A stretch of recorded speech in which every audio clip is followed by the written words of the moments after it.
and I beat myself up because I didn't buy a home earlier. Hi YouTube, thank you so much for tuning into my channel. My name is Reginald and this is Clever with Cash. On my channel you'll find videos related to personal finance such as budgeting, side hustles, money saving tips, and even some lifestyle. If you haven't already done so, please make sure to subscribe to my channel. Today's video is going to be about my experience with buying my home in the middle of a pandemic, which is crazy. So right now, home prices are skyrocketing and the market is very intense. I'm gonna talk a little bit about my experience. So I was staying in an apartment at the time and I was looking into different options. I followed the Dave Ramsey plan, so I was definitely following it to a T until it came to this area, which is buying a house. And I knew that once I paid off all my debt, it would be difficult for me to get a home right away, in addition to saving money like for, closing costs and my emergency fund and all those things. So I was looking into NACA, which is an organization for people that maybe don't have a credit score or people that have a poor credit score, to help with just getting a home. So I was very annoyed with staying in an apartment, and this was like, I don't know, this was maybe in July, August-ish, and I have been at home since March 2020, and this is July, August of 2020, sorry. And I've been home since March of 2020, since the shutdown, and I've been working from home. And apartment living was getting a little bit crazy. I first of all didn't stay in an area that was so safe. Because I'm a male, I wasn't as concerned about my safety. However, it just was crazy staying in the apartment. Neighbors would be arguing. Different couples would be arguing every single day, especially during the pandemic. I guess people staying home, having to deal with their relationship was not always a good, but it's really driving me crazy. And then staying in a 1-bedroom apartment and having to work from home. Like, first I was working from my dining room table for a very long time, and that got annoying. So I bought a desk and a computer chair, and that was in my bedroom. So I would literally be in bed and roll out of bed and go to work. And I didn't know how long I would be working from home. So I was like, I would really like a bigger space. So I was really looking into NACA. So I decided to text a realtor from that one of my friends used. And I asked her about NACA because she actually worked for NACA.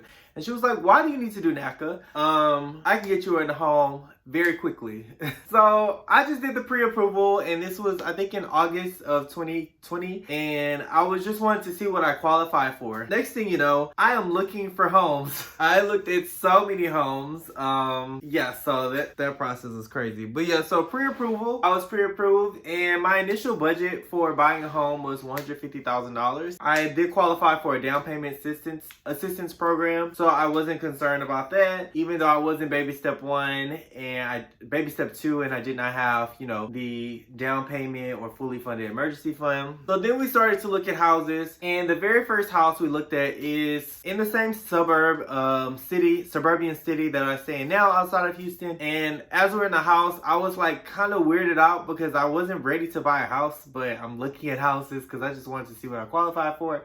But I really loved the house. It was a great house, beautiful, older home with lots of, charm, but also some updates. And as we're in the house, I was like, okay, maybe we should put an offer. And as we're in the house, the home got an offer while we're in the house. So I was like, okay, well, there goes that. So then we looked at some more houses. I eventually looked at 20 houses total. One day I looked at a home and I really liked the house. I like to do my research, and at nighttime drove around with one of my friends just to check out the neighborhoods of the home to see if I wanted to even live in the neighborhood, if it was a safe neighborhood, especially at nighttime. I waited too long, and the very next day, that home that I really liked because I wanted to think about it was sold. And I even put an offer in another home, another side of Houston, that I really enjoyed. I liked the neighborhood because I've stayed there before in an apartment. It's like close to Cypress area. It was really safe in a quiet neighborhood. This was not the apartment that I was staying in at the time, of course. But yeah, so it was a safe, quiet neighborhood. The homes were like older, but it was very well kept. I put an offer on that home, and then that house went into a bidding war. So that is something that I did kind of experience with buying my house. Lots of the homes were going really quickly. The Houston market was hot even before COVID, and then during COVID, everybody's buying a home, and so it's even more more high, and I did not want to participate in the bidding war, especially with a lot of the houses being at the top of my budget, which is $180,000. So I had to increase my budget from $150,000 to $180,000. And so yeah, so then we're looking at houses all over, and I thought initially that I wanted to live in the city and maybe an area that was being vitalized or gentrified. I thought I wanted to be in one of those areas, but I really didn't like it. I didn't feel like it was for me to be in those areas. Not that I'm better than any of that, but I grew up in a small city, and small city is definitely different than living in urban Houston, which is where my apartment was. And I don't know. I think it's great to live in the city, don't get me wrong, but growing up in a very small city and then moving to a very big city, you kind of want something like in between, like a balance. At least that's my experience. So I didn't like it, and I didn't like that there was not an HEB close by. A lot of those places, so I'd have to shop at a different grocery store or get groceries delivered, or have to drive some distance to get to HEB. If you live in Texas, you know HEB is the grocery store to go to. I did not want to go to any other grocery store. No shade to Fiesta, no shade to Foodorama, no shade to Kroger. I just did not want to go there. And I go to Fiesta as well, but only for my seafood. I want to do most of my grocery shopping at HEB. I am like a loyal. So then we started to look at the suburbs again. One day I actually looked at a bunch of houses, and they were even higher than what I anticipated on paying for a home. It was over $180,000. They were like $200,000, the houses I started to look at. But I was like, this is my absolute max, and I'm not doing anything more than that, and I did stick with that. So my final day of looking at homes, it was still in August.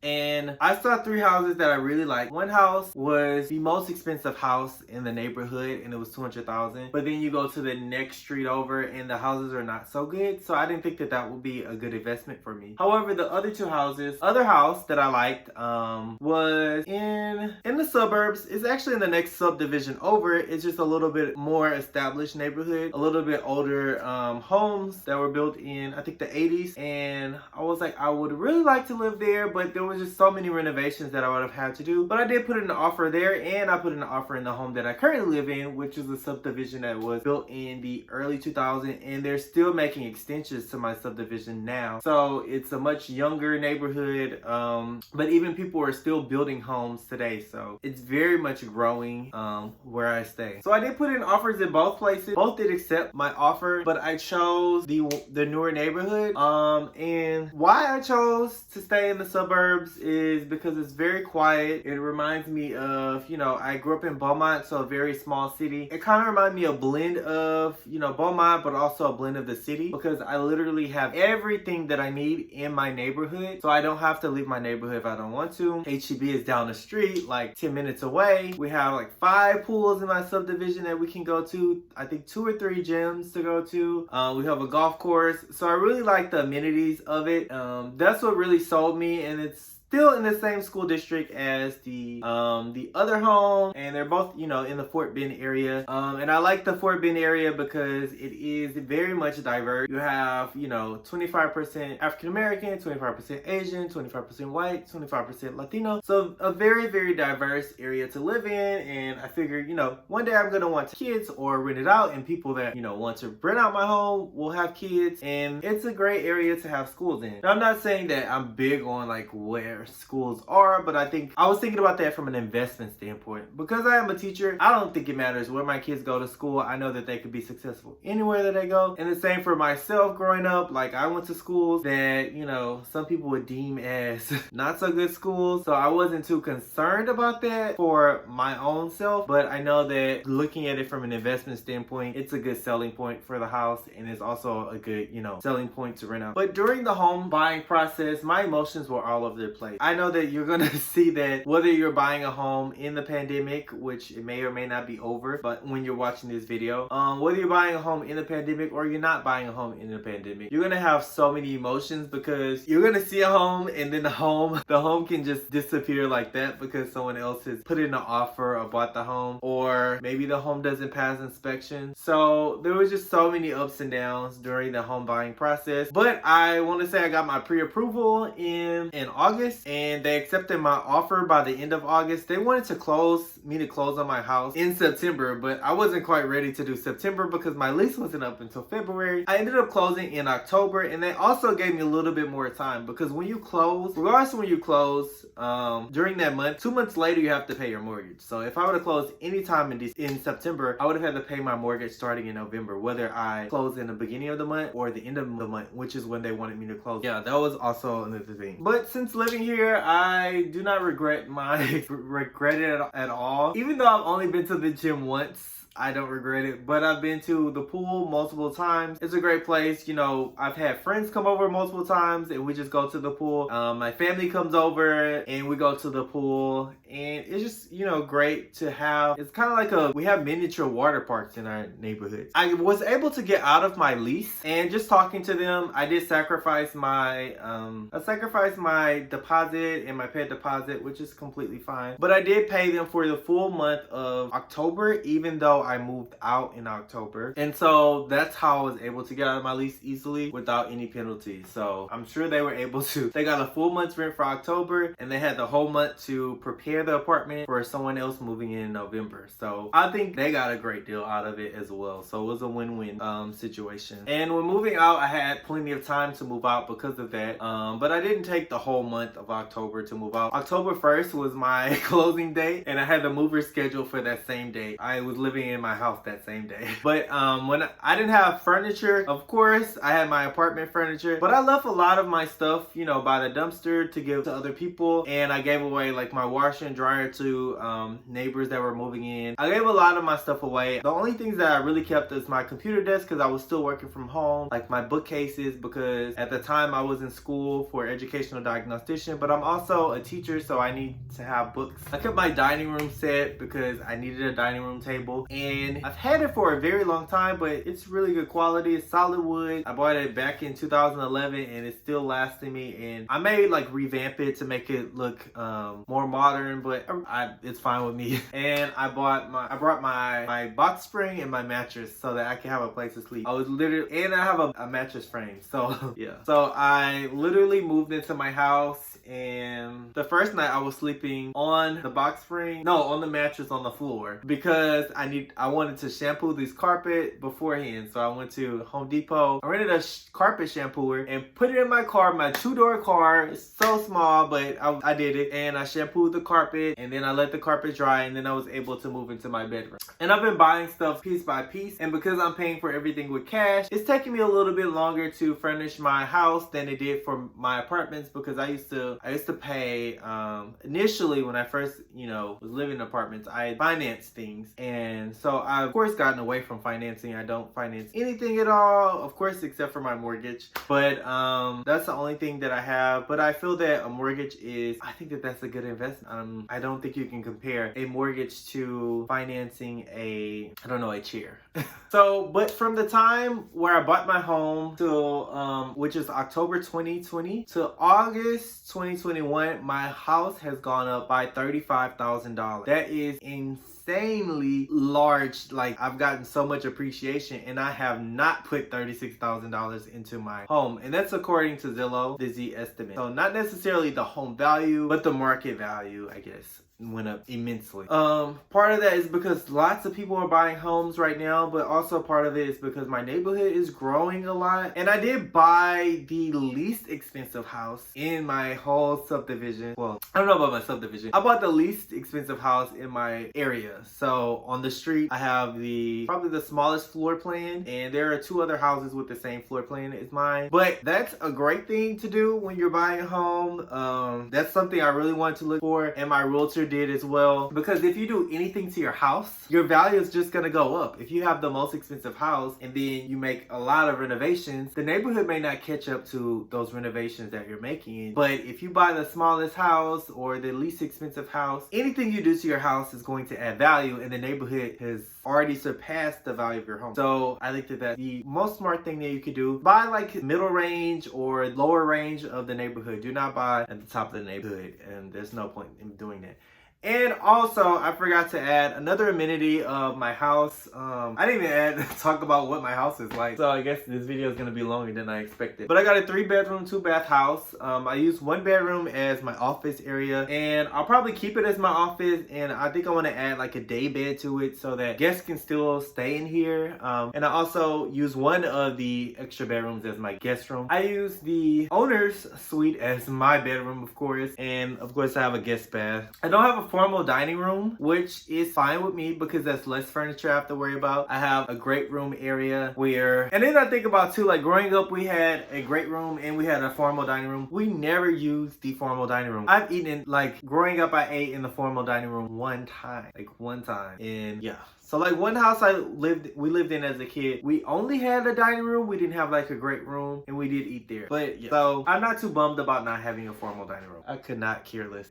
Yeah, so I have a great room, and then I have a patio, a covered patio, which I adore. I still need to get my roof fixed depending on when you're watching this video, so I can actually enjoy it. But the most amazing thing is I don't have neighbors behind me, and I kind of stay close to a cul-de-sac. So I stay, a green belt is behind me, so that's both good and bad. It's good because I don't have neighbors. There's a lot of nature. It's also bad because there's a lot of nature. Sometimes I get snakes in my backyard because there's like a river behind me with a bunch of fields and pool, and a deer visited, like passed by. I do have a privacy fence, so it's not like, you know, wildlife can just come in easily, and crocodiles, well, alligators.